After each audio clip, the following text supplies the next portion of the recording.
Buenas, el día de hoy estaremos dando desarrollo a un caso clínico publicado, presentado en la institución con el diagnóstico de pielonefritis enfisematosa. Se trata de una paciente femenina de 63 años que ingresó a la guardia con cuadro clínico de 5 días de evolución de dolor lumbar y abdominal de localización derecha asociado a picos febriles cuantificados hasta en 39 grados. Como antecedentes, la paciente padece de diabetes mellitus tipo 2, insulino requiriente, hipertensión arterial y EPOC, patologías que no habían sido controladas aproximadamente alrededor de un año. Dentro de los laboratorios que se le realizaron en la institución, los que se consideraron de mayor relevancia fueron una glicemia de 820. En el hemograma la paciente presentaba hemoglobina de 8 con leucocitosis severa y neutrofilia de 93%. Dentro de los estudios realizados en la institución fueron una ecografía y una serie de tomografías. La primer estudio que se le realizó fue una ecografía, y aquí podemos ver en la primera imagen, en un plano longitudinal del riñón derecho, cómo se evidencia a nivel de la corteza renal una banda ecogénica con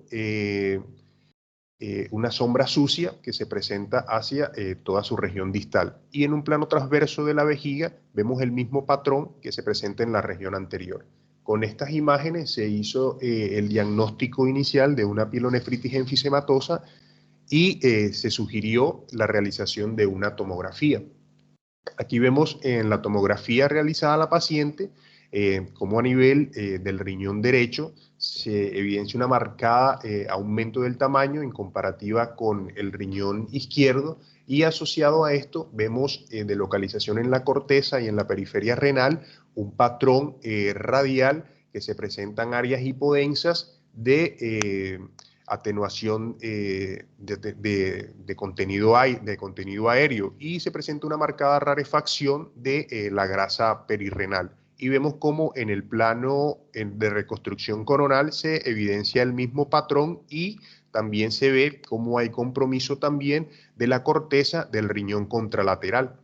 Con estos hallazgos, a la paciente se le inició tratamiento con antibióticos de amplio espectro y se tomaron cultivos de sangre y urocultivo en orina.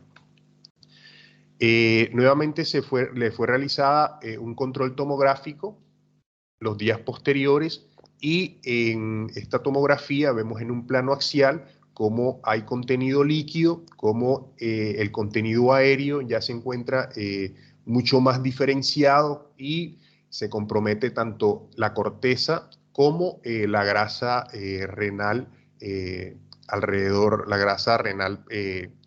de la lesión, y cómo este compromiso se aumenta en tanto nivel como del polo inferior como el polo renal medio, y vemos cómo discurre hacia la parte superior del riñón en su ubicación posterior. En esta instancia se sugirió al médico tratante la realización de un drenaje percutáneo versus una nefrectomía, pero la paciente, daba los riesgos que presentaba el procedimiento de la nefrectomía y el drenaje, consideró no realizarse procedimiento dado al alto riesgo que presentaba por su disminución o su anemia y sus condiciones religiosas. Continuó con manejo antibiótico con evolución no del todo favorable. Le fue realizada posteriormente un control tomográfico donde podemos ver en el riñón derecho, a nivel del polo inferior, una colección líquida hipodensa que se localiza en el polo inferior renal y medio y se extiende hacia el borde inferior del segmento 6 hepático y discurre hacia la parte posterior de este. La paciente evolucionó mal, presentó paro cardiorrespiratorio, del cual tuvo reanimación exitosa. Posterior a esto, los familiares consideraron o permitieron el drenaje percutáneo. Fue consultado al servicio de diagnóstico, donde se le realizó el drenaje. Se hizo un abordaje posterior de la columna, y este drenaje posterolateral se obtuvieron aproximadamente 20 mililitros de material purulento franco. Posterior a esto, la paciente ha presentado mejoría y actualmente se encuentra recibiendo antibiótico de amplio espectro en la institución con marcada mejoría clínica. Bueno, teniendo esto, vamos a desarrollar un poco lo que es la pielonefritis enfisematosa. Fue descrita inicialmente en 1898 por Kelly McCullen y afecta mayormente a las mujeres, tiene mayor predominio por el género femenino. Se asocia casi exclusivamente a pacientes con diabetes mellitus tipo 2 y en menor medida pacientes que padecen cálculos, estenosis o neoplasia. Dentro de los patógenos más común son las enterobacterias, de entre ellas la Escherichia coli hasta en un 70% de los casos, seguidos de Klebsiella pneumoniae, Proteus mirabilis y Pseudomonas aeruginosa. La tasa de mortalidad se ha localizado hasta de un 50 o un 70%, y esta disminuye dependiendo las medidas o el tratamiento antibiótico oportuno que se le presente al paciente. Los síntomas más frecuentes que se han presentado es el dolor abdominal y la fiebre de inicio insidioso. Se ha asociado a estas bacterias en la patología, dado que ellas a medida pueden producir una fermentación ácida mixta de la glucosa, y este es un proceso característico que se presenta en estas enterobacterias. La importancia clínica de las imágenes diagnósticas depende del método. Pues inicialmente en ecografía vamos a ver un riñón aumentado de tamaño con contenidos de ecos de gran amplitud que se pueden localizar dentro del parénquima renal como a nivel de los cálices. Y a menudo estos producen sombra sucia posterior de bajo nivel. Dentro de las imágenes tomográficas se consideran dos grandes clasificaciones que estas influyen tanto en la mortalidad como en el tratamiento del paciente. Dentro de estas clasificaciones está la propuesta por One, que lo clasifica en pielonefritis enfisematosa tipo 1 y tipo 2, y básicamente esta diferencia dependiendo del patrón aéreo que dé en las imágenes. Y la tipo 1 da una distribución parenquimatosa en forma radial o moteada sin acumulación líquida. Este patrón se asocia a una alta tasa de mortalidad hasta aproximadamente el 69%, y se asocia a que hay una disminución de la respuesta inflamatoria del paciente, lo cual aumenta la mortalidad.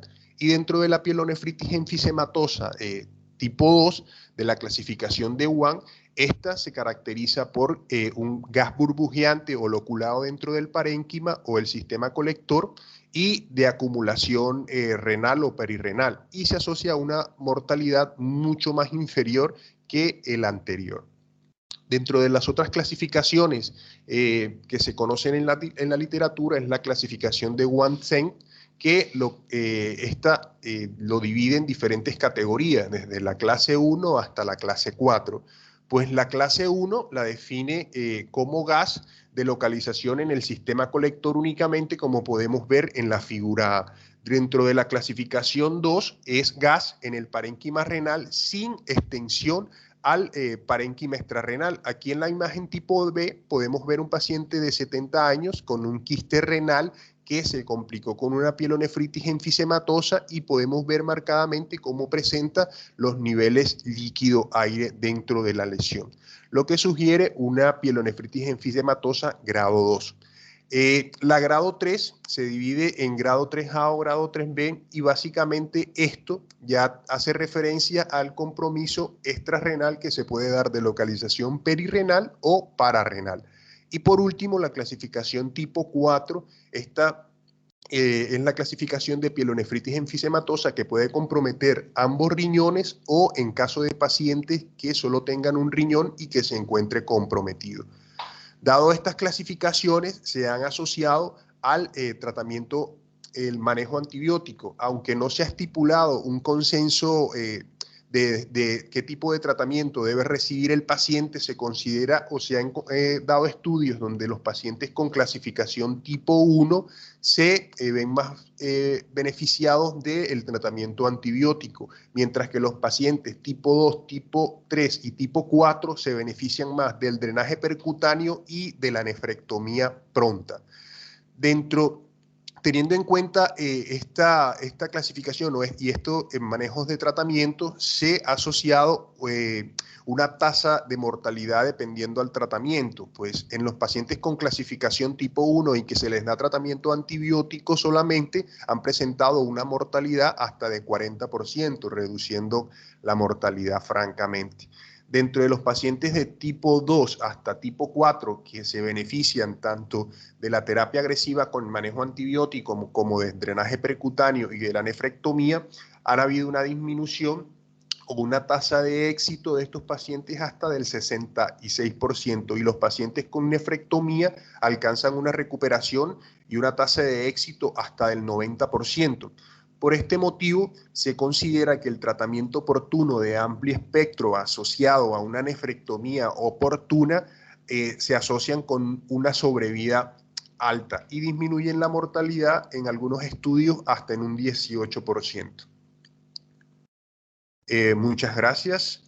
Acá dejo la consulta de las diferentes referencias bibliográficas.